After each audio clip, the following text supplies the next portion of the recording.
Hello and welcome to CRIM 2304, Canadian Criminal Justice. My name is Steve Schneider and I'll be the instructor for this course. It was once said that crime is a window into the soul of a society. Well, if that's true, the same can be said for the criminal justice system, because how a society responds to crime is very much a reflection of that society. So, for example, the United States continues to have capital punishment on the books. In other words, people can be executed for committing capital crimes. In Canada, we haven't executed an offender since the early 1960s. So what is the difference between the two countries? That in one, the state is allowed to take the life of an offender, but in the other, it is not. In this course, we're going to explore the criminal justice system generally and the Canadian criminal justice system.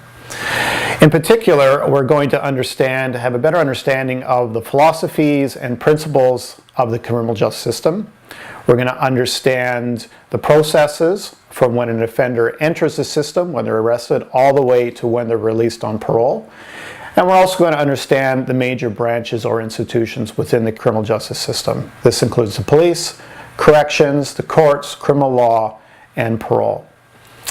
As importantly, a major goal of this course is to analyze the criminal justice system. So it's not simply enough to understand it, the basic concepts or core elements.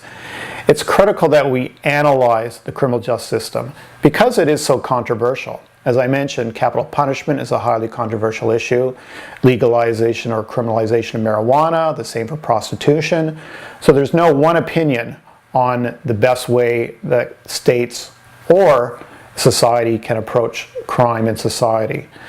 And so a major part of this course is nurturing your ability to critically analyze the criminal justice system with a foundation for you to deliberate yourself on the major parts of the system and to analyze it within the context of Canadian society.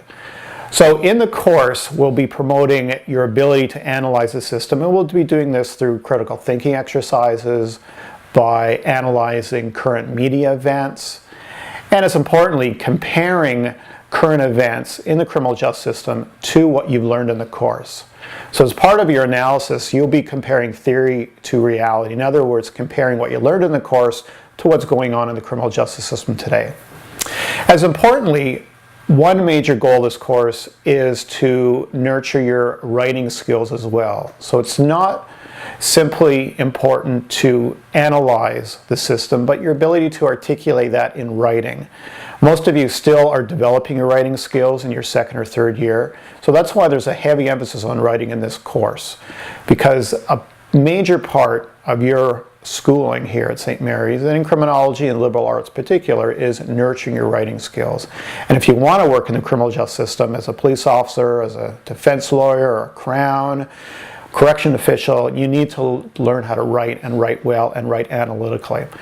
So in short, a major goal of this course is to not simply to be able to analyze the criminal justice system, but to articulate that in a deliberative fashion in writing.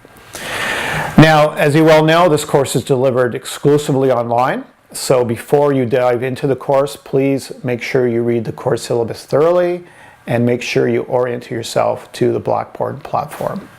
So that's all for now. Good luck with the course, and I will see you online.